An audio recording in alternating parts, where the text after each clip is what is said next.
Good morning, Faith and Sarah. This is a quick video to explain the quiz on section 10.7 so that you, for the quest tomorrow, you have a good idea of ways to do these problems. Just to add to what Mr. Sung's already showed you in the other videos.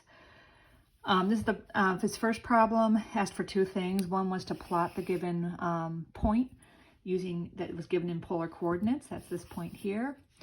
You guys both did this fine. It's right here. You go out for polar coordinates. You, if it's a positive radius, that means you go out in the positive direction from the center, and you go out 4 units, and then you rotate the amount of rotation indicated here with a theta, and that is 5 pi over 4, which is a full, you go all the way to pi, and then you go another pi over 4, and that gets you here. So you guys did that fine. The second part of the question said find 2 additional representations of the point, and you had to use, this is a key condition, you had to use thetas for your other points that represent the same location, that your thetas have to be between -2 pi and 2 pi. By the way, there are lots, I could just keep adding. For example, I could add 2 pi onto 5 pi over 4, and that would just, if I rotate 5 pi over 4 and go an extra 2 pi, I get right back to this spot. That would be for 13 pi over 4. That is a point, this describes the same location as 5 pi over 4. The problem is 13 pi over 4 is greater than 2 pi. This angle is outside this range. So you can't give this answer for this problem. Instead, if you want another one with a +4 radius, you have to think of the negative rotation that gets you there. So if I go out 4 from the middle, from the center point, I could rotate negatively like this to this point, and that would be -3 pi over 4 in rotation. So this point 4, -3 pi over 4 is going to land you at the same place as 5 pi over 4. It's just positive or negative rotation to get to the same place. So both of them are starting out 4 units and rotating either positively or negatively to this point, and both of these angles are in the interval given. So that's my first answer. Now, that's not enough. You can't come up with another one using +4 as your radius. So then we have to go to the negative radius. A negative radius, we haven't talked about that much yet, but I might have mentioned it in class even when we started trig. You can have negative radiuses. It kind of confuses things early on, but once you get to the polar coordinate world, you start allowing the possibility. But the possibility is always there. You just have to know what you're dealing with. If you use a negative radius, what you're saying is, I'm going out from the center point of the, this is like the plane, and this is this arbitrarily saying this is the center, but once I declare this the center, I can uniquely identify every point using polar coordinates or rectangular coordinates. But if I'm using polar and I say -4 is my first coordinate, it means I'm going in the negative direction out 4 units. So I'm going out 1, 2, 3, 4 to this point right here. And then the second coordinate is the angle that tells me how much to rotate from that point. Still positive and negative rotation are possible.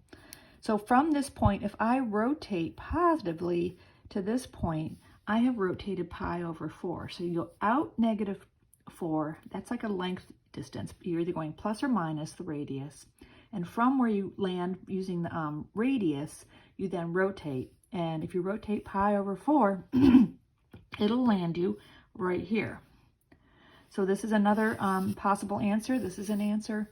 And then if you wanted to say, well, what if I rotate the other direction from -4? So you're going out -4 from the center, and then you rotate in the negative direction all the way around.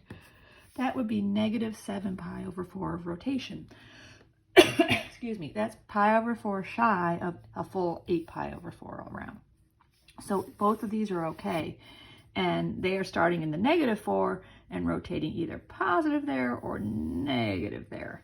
And they both land you at the same place that the given polar coordinates do. So for this one, to get full credit, you needed to list 2 of these 3 answers I've provided, because it asked for 2 more. So that's the first one. That was worth 4 points. And the next two didn't ask for a drawing, but I strongly recommend one to help you judge your answer about, is it in the quadrant it should be, and things like that. It helps you catch little mistakes. So this one gave you rectangular coordinates 8, 5 pi over 3. I rotated 5 pi over 3. It's like you're going out 8 and rotating 5 pi over 3. It gets you into the fourth quadrant. 5 pi over 3 gets you all the way in the fourth quadrant. This little reference angle here is 60. That's the leftover part of the rotation, or it's where the terminal side is, and the x-axis. That's always the reference angle. It's important because this happens to be a special triangle. You wouldn't even need your calculator for this one if you knew you had a special triangle, which we do. So as you guys showed me, you know that the x-coordinate can be gotten with this formula, the radius times cosine of the angle. So that's 8 cosine 5 pi over 3. Since this is a special triangle, 5 pi over 3, cosine pi over 3 is exactly 1/2. 8 times that's 4. And then 8 sine 5 pi over 3, this comes out negative root 3 over 2 because we're in the fourth quadrant. The y is going to come out negative. And then you multiply 8 times this, the 8 reduces, and you have 4 times negative root 3, which is negative 4 root 3. So you can write your answer this way, 4 comma negative 4 root 3, or 4 comma negative 6.928. That's the decimal approximation of 4 root 3. And that means 4 times root 3. That problem was worth 5 points. And then the last problem, again, gave you rectangular coordinates and wanted you to convert into, and this one gave you polar, wanted to convert to rectangular. This gave you rectangular, asked you to convert to polar. So what they're giving you is the x and the y. I'm plotting it here. Negative 5 root 3 is going out that much on the x-axis, and then going up 5 to this point. So it's a second quadrant angle, quadrant 2. Well, I wrote that in quadrant 1, but I think you guys know what I mean. This point is in the second quadrant. That's important for your angle. So to get the radius, you can use Pythagorean theorem or recognize that this is a 30, 60, 90 triangle, and the 30 degree angle is going to be here, which means this radius will be twice the 5, so it's 10, because it's, remember, the ratio is 1 to 2 to square root of 3 back on the special triangle days. But if you didn't remember that, if you use Pythagorean theorem, you're going to get the radius is 10. So I'm not going to show you that because you guys, you both got that. The angles where it's a little tricky, if you do inverse tangent of 5 over negative 5 root 3, you're going to get either negative 30 degrees or negative pi over 6. And if you're in radian mode on your calculator, you'll get the decimal approximation of pi over 6. Just make sure you understand you're in radian mode or degree mode. But that is not an angle. Negative 30 degrees or negative pi over 6 is giving you a fourth quadrant angle. It's giving you this angle. And that is a place where the tangent could be 5 over negative 5 root 3. This goes back to inverse tangent and what we learned about it back in the early days of trig. Inverse tangent will never give you anything but the first quadrant of the second quadrant, the fourth quadrant as an angle. But we want a second quadrant angle. So I don't actually use inverse tangent on my calculator. I'm showing you how the book and Mr. Sung probably told you how to do it. I would have done a drawing and known this was 30 degrees here, but inverse tangent telling you the reference angle is 30, and then said, well, I really am interested in this angle that starts at the positive axis and rotates over, and that has to be 5 pi over 6 because this is pi over 6. But the other way to do it is when you know you're in the second quadrant and you know inverse tangent will never give you a second quadrant angle, when you put a negative in, it's going to give you the fourth quadrant angle.